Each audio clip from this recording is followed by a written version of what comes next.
तो बंगाल से इस वक्त की बड़ी खबर सामने आ रही है, जहां पर बीजेपी के कद्दावर नेता जिन्होंने ममता बनर्जी को उन्हीं के गढ़ भवानीपुर में घुस करके करारी शिकस्त दी, शुभेंदु अधिकारी, उन्हें विधायक दल का नेता चुन लिया गया है और अब शुभेंदु अधिकारी पश्चिम बंगाल के अगले मुख्यमंत्री होंगे। आपको बता दें कि कोलकाता के ब्रिगेड ग्राउंड में भव्य शपथ ग्रहण की जो तैयारियां हैं वो चल रही है, लेकिन इससे पहले पर्यवेक्षक के तौर पर जब गृह मंत्री अमित शाह कोलकाता पहुंचे तो बीजेपी के विधायक दल की मीटिंग हुई और इस मीटिंग में सभी विधायकों ने एक साथ जिस एमएलए का नाम लिया, जिस कद्दावर नेता का नाम लिया, उसका नाम है शुभेंदु अधिकारी, जिसके बाद गृह मंत्री अमित शाह ने भी शुभेंदु अधिकारी के नाम पर मुहर लगा दी है। यानी कि अब पश्चिम बंगाल का जो अगला मुख्यमंत्री है वो कोई और नहीं बल्कि बीजेपी का कद्दावर नेता शुभेंदु अधिकारी होंगे। ये वही शुभेंदु अधिकारी है जो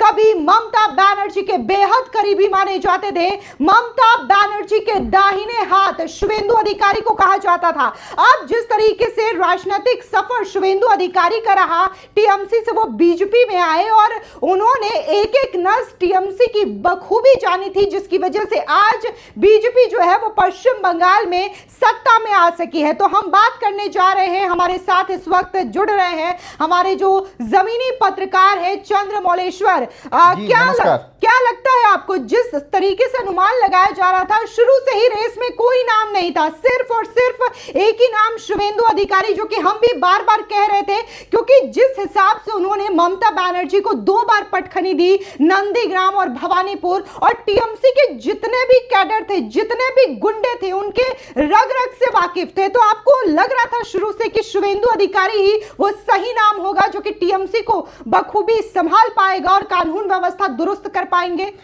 पिछले लगभग 10 साल से, जब से वो 2020 में बीजेपी के साथ आए थे, बीजेपी की पार्टी से जुड़े से, टीएमसी को छोड़कर, कहां वो ममता बनर्जी के दाहिने हाथ हुआ करते। उस समय बीजेपी को कोई सोचता भी नहीं था कि इस समय बीजेपी की आने वाले समय में वहां सरकार भी बन सकती है। लेकिन उस नेता ने ममता बनर्जी का साथ छोड़कर एक तरीके से भारतीय जनता पार्टी को आज सत्ता में काबिज करने का काम किया है और उसी का फल आप यहां पे देख रहे हैं कि जो खुद अमित शाह हैं, गृह मंत्री हैं देश के, उन्हीं को कमान एक तरीके से दी गई प्रधानमंत्री मोदी जी द्वारा कि वहां पर जाइए, पर्यवेक्षक बनिए, और वहां पर शुभेंदु अधिकारी का नाम लिया जाता है। वो भी जो प्रस्ताव अनुमोदित किया जाता है वो बीजेपी के वहां के प्रदेश अध्यक्ष समीक भट्टाचार्य की तरफ से मात्र एक ही नाम निकल के आता है। सभी को पता है, पूरा केंद्रीय नेतृत्व हो और जमीन पर हम खुद जुड़े हुए थे, पूरे बंगाल की सड़कों में बीजेपी का अगर कोई नेता खुद एक तरीके से लड़ते हुए उसी टीएमसी के गुंडों की भाषा में उनको जवाब देने के लिए अगर कोई नेता सड़कों पे खड़ा था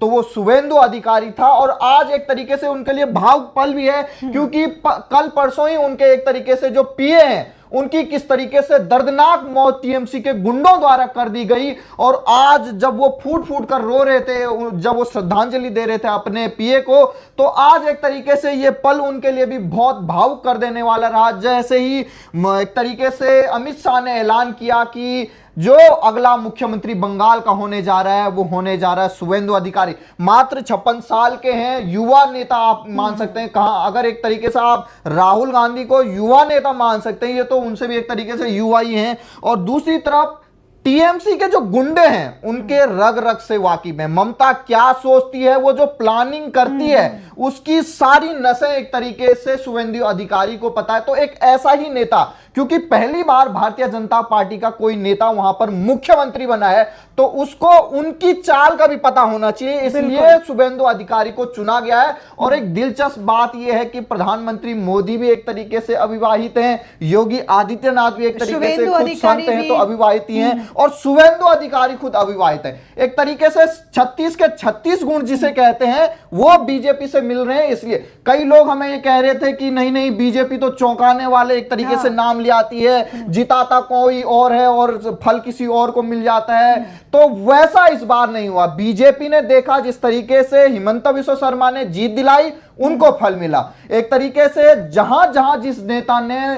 काम किया है बीजेपी को सत्ता में पाने का, वहां पर एक तरीके से उन नेताओं को जगह भी मिली है। किसी भी ऐसे नेता को, चाहे वो दूसरी पार्टी से आए, भले ये पहले कांग्रेस से इन्होंने छात्र राजनीति की शुरुआत की है, उसके बाद टीएमसी में गए, पूरा परिवार टीएमसी से जुड़ गया, और टीएमसी से जुड़ने के बाद जब ये बीजेपी में आए 2020 में, तो पूरा परिवार इनका राजनीतिक है, इसलिए ये पूरा परिवार भी साथ ले आए, और आज परिवार वाले भी खुश हैं। और शुभेंदु अधिकारी भावुक हुए अमित शाह जी के, पहले उन्होंने पैर छुए, उसके बाद किस तरीके से उनका हाथ एक तरीके से वो खुशी के मारे, देखिए तो ये दोनों के चेहरे देखिए, ये पूरी वो खुशी है। पश्चिम बंगाल में लगभग सैकड़ों बीजेपी के कार्यकर्ता मारे गए, और आज उनके लिए एक सच में श्रद्धांजलि है कि बीजेपी पार्टी का एक तरीके से जो नेता है वो कल 9 मई को एक तरीके से रविन्द्रनाथ टैगोर जी की भूमि से आते हैं, उन्हीं की जयंती के मौके पर एक तरीके से वो शपथ लेंगे, वो भी ब्रिगेड परेड ग्राउंड में, जो कभी टीएमसी के गढ़ और ममता बनर्जी का आंगन हुआ करता था, हर प्रदर्शन वहीं पे करती थी। जब शुभेंदु अधिकारी अपना शपथ लेंगे मुख्यमंत्री पद का, तो वो ऑफिशियली एक तरीके से, जो ममता बनर्जी कुर्सी छोड़ नहीं रही थी, उनके ऑफिशियली 15 साल के जो बांग्लादेशी रोहिंग्याओं का वहां पर शासन चला रखा था ममता बनर्जी ने, उसके अंत की एक तरीके से शुरुआत हो जाएगी। अच्छा, यहाँ पे एक और जो ममता बनर्जी नैरेटिव चला रही थी, हालांकि चुनाव के दौरान ही गृह मंत्री अमित शाह ने उस नैरेटिव को ध्वस्त कर दिया था और ये कहा था कि अगला जो मुख्यमंत्री होगा वो बंगाल की भूमि में जन्मा ही होगा, बंगाल का बेटा ही होगा। लेकिन आज जो फैसला लिया गया, जो मुहर लगाई गई है जिस नाम में, वो शुभेंदु अधिकारी है। शुभेंदु अधिकारी पश्चिम बंगाल में ही जन्मे हैं, पश्चिम बंगाल के बेटे हैं, पश्चिम बंगाल के एक मास लीडर के तौर पर उनकी प्रसिद्धि है, लोग उनसे बहुत ज्यादा प्यार करते हैं। वो एक नॉर्मल जैसे एक जमीनी नेता होता है जो कि अपने लोगों से बेहद करीब होता है, जुड़ा हुआ होता है। कहीं ना कहीं इनकी अगर हम शख्सियत की बात करें तो एक वैसे ही नेता है जो कि अपने लोगों से जुड़े रहते हैं। और आज जिस तरीके से गृह मंत्री अमित शाह ने ऐलान किया शुभेंदु अधिकारी के नाम का, तो ममता बनर्जी जो कि बाहरी लोगों वाली राजनीति बता रही थी, कह रही थी कि बीजेपी अगर बनी सत्ता में तो वो बाहरी लोगों को मुख्यमंत्री बनाएगी और जो बंगाल के लोग हैं वो शासन नहीं कर पाएंगे। तो इस चीज पे भी पूर्ण विराम लग चुका है, शुभेंदु अधिकारी के नाम का अनाउंसमेंट हो चुका है। अच्छा, एक तस्वीर आई थी जब गृह मंत्री अमित शाह एयरपोर्ट पर गए, शुभेंदु अधिकारी उनका वेलकम करने के लिए गए थे, तब अमित शाह उनकी पीठ थपथपा रही थी। तो ये कहना गलत नहीं होगा कि इशारा वहीं से हो चुका था कि अब मुख्यमंत्री कौन बनने जा रहा है। क्या कहेंगे इस पे? तो जिस तरीके से अमित शाह जी अपने पूरे राजनीतिक करियर में जो मेहनत वो करते हैं, उन्होंने जब देखा कि शुभेंदु अधिकारी 15 दिन वो पश्चिम बंगाल में रहे, जिस तरीके से वो मेहनत कर रहे थे बिना किसी के मतलब सलाह के, वो मतलब दिन रात एक करके वो इस तरीके से मेहनत कर रहे थे कि जैसे उनको कोई मिशन दिया गया हो। पहले भी पश्चिम बंगाल में बड़े बड़े बीजेपी के नेता रहे हैं, आखिर सरकार क्यों नहीं आ पाई? 2 से 3 विधायक हो पाए इतने सालों में वहां पर पश्चिम बंगाल, जो कभी एक तरीके से श्यामा मुखर्जी की धरती रही है, वो वहां अगर पश्चिम बंगाल में अगर बीजेपी नहीं आ पा रही थी तो कुछ कमी तो नेताओं में थी। और खुद हमें पश्चिम बंगाल की जो जनता वो ये कह रही थी कि यहाँ के जो बीजेपी के नेता भी है ना, ये एक तरीके से नहीं जो चाहते हैं कि बीजेपी वहां पे आए। तो धीरे धीरे जैसे जैसे नए नेता जुड़ते गए, जो ममता बनर्जी की हर चाल से वाकिफ थे, उन्होंने आज ये दिखा दिया है कि एक तरीके से जैसे प्रभु श्री राम को रावण को मारने के लिए एक तरीके से जो वहां पर विभीषण जो आए थे, उन्होंने एक तरीके से भगवान श्री राम को बताया था और एक तरीके से लंका पर विजय हुई थी, वैसा ही काम एक तरीके से इन्होंने शुभेंदु अधिकारी ने किया है। आज ममता बनर्जी के पास कुछ नहीं रह गया, न विधायक रह पाई हैं और ना ही पार्टी इतने एक तरीके से क्षमता है कि और राज्यों में उनकी सरकार हो। टीएमसी का अस्तित्व ही केवल बंगाल तक है और अब वो अस्तित्व भी धीरे धीरे जो बड़े बड़े नेता हैं,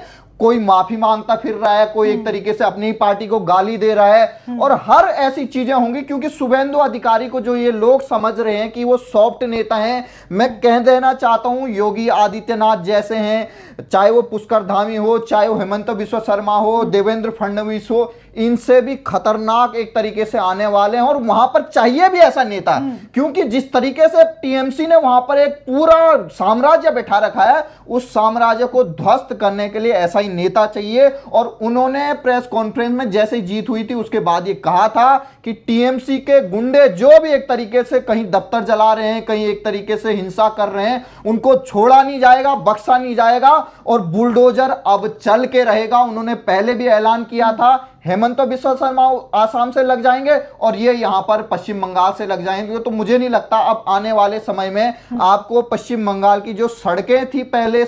एक तरीके